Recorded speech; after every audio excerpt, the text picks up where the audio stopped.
Alright guys, welcome back to another episode here on Grow the Earth. Today we're going to be starting our seeds. And just I want to go over a couple of things as far as, what we need to make sure our soil looks like, what it's going to act like, and how it's going to be, our planting depths, and, what I do to make sure that I get the plants that I want without having to up pot.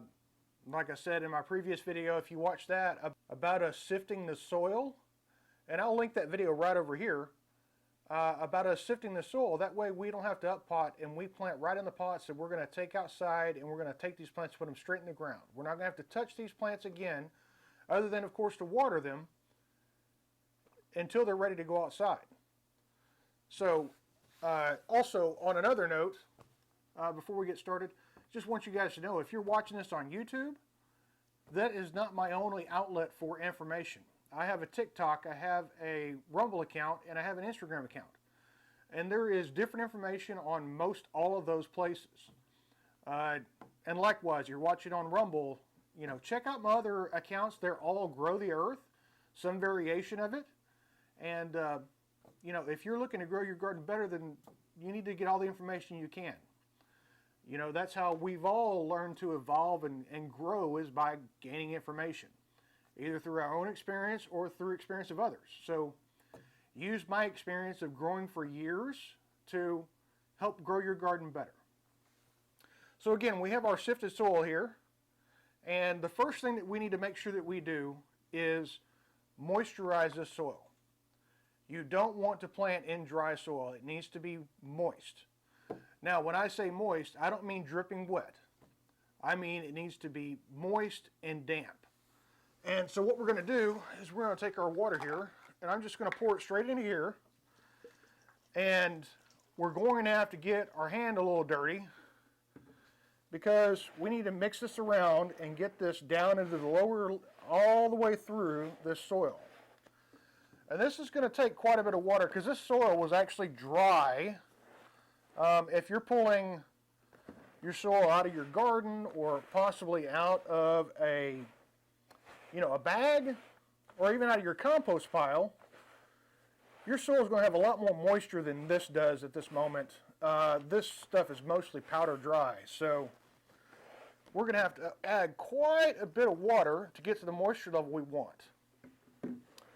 Because I'll show you right here, when you're looking for the moisture content of the soil that you're going to be planting in, you want to make sure that it is moist. You should be able to grab a clump of it in your hand and squeeze. Now you see there's water coming out of that. That means I need to mix this around in some of this more dry dirt, because you don't want to get any water out of your soil. You want it to be wet enough that, of course, it feels wet, but when we grab a handful of it and squeeze, we don't want to get any water out of it, and we want it to hold its shape.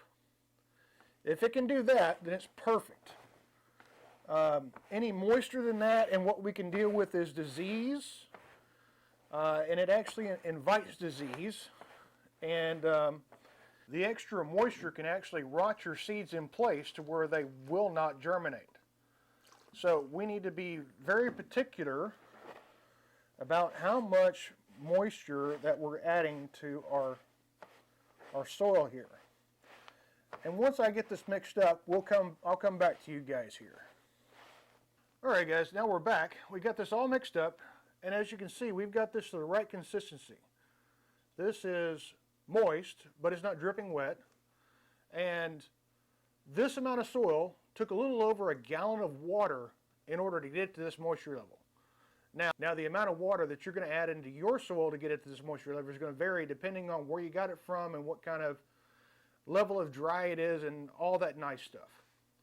Now, the other thing that I'm going to do that is going to ensure that I'm not going to have to upplant these is, I've got some of our Microlife Ultimate here that we're going to mix into this soil. And this is going to add all the good things that we need to make sure that these plants are going to have all the nutrients they need to grow into a plant that we can take outside and plant straight in the garden bed. So when you add this, and that was about 1.5 cups. It doesn't have to be totally saturated. It doesn't have to be, you know, just chock full of this fertilizer. It's just that these plants need a little bit of extra help, or at least I like to add a little extra help for them to make sure that we're not going to have any nutrient deficiencies. And plus, the soil that they have here is going to be as close to the nutrient levels and things like that as what they're going to have when they go outside in the garden bed. Because this is what we use to make sure we get a nice harvest every year. And that's not depending on whatever we're planting. If we're planting fall or summer veggies, this MicroLife Ultimate is top notch. So, now that we've got that mixed in, we're going to take our little 3x3 pot. And I go with these because, again, I don't have to up-pot these before they go out in the garden. I'm going to plant seeds, and I'm going to take these straight out into the garden once they've grown into a full-size plant. But one of the other things that is paramount to planting seeds is we want to give a little bit of room in the top of our plants, and we're going to pat this down. Now, I don't mean take your fingers and mash this down until it's hard packed, but we want it to where whenever this 4-inch pot, whenever I pack it down, I'm gaining maybe a 1/2 inch from the top of it being completely flush and full. Now, this first seed that we're going to plant here is a Havasu Hot Pepper. Now, there's 2 different methods that we can use to put our seeds in our pots here. We can either take our finger and give a little indentation, and with peppers, it's very, very small. We're not talking about maybe 1/4 inch. We're talking very little. Or we can simply take the pepper seed, we can put it there in the center, and we like to, actually I want to move this over the side, because we like to put a couple in here just because of the fact of the germination rates that we sometimes experience, especially with peppers, because these peppers are going to take 1 to sometimes 2 weeks in order to sprout.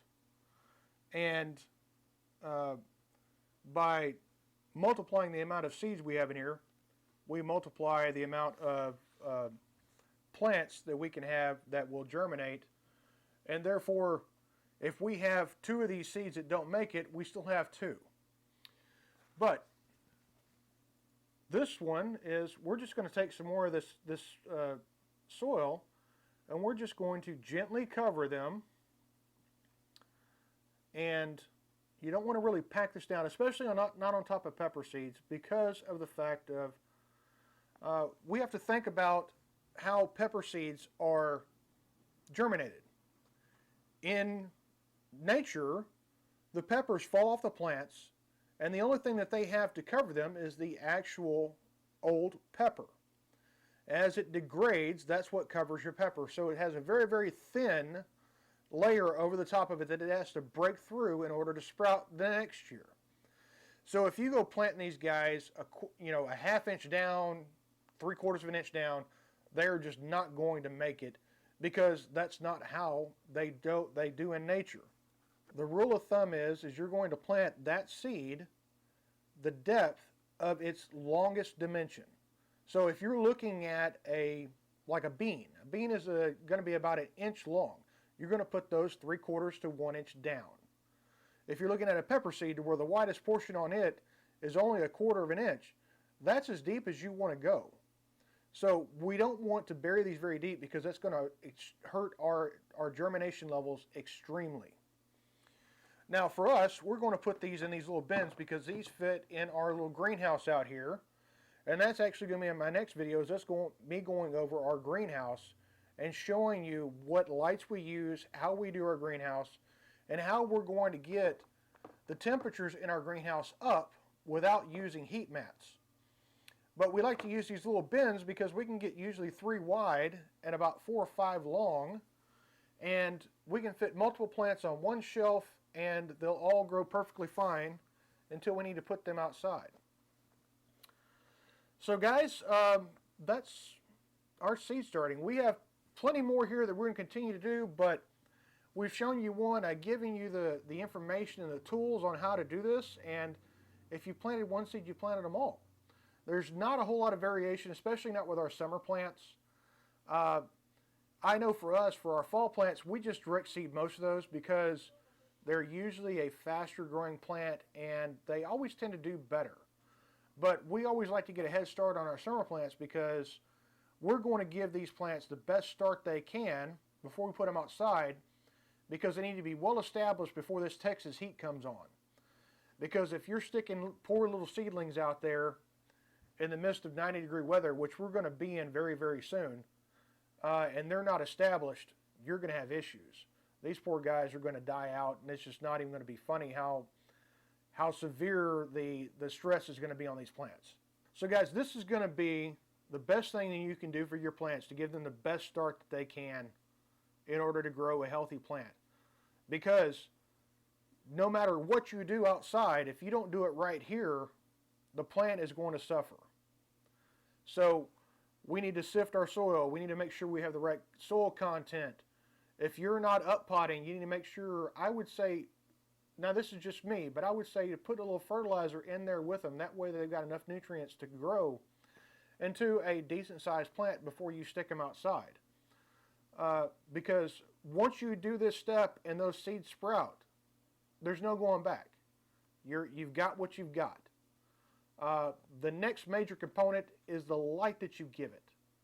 And we're going to talk about that in the next video. So guys, I thank you for joining me today. If you're in Texas, we're actually starting a little bit late. You should have already had your seeds planted. As always, I ask you to pray over your family, pray over your garden, and have a great day.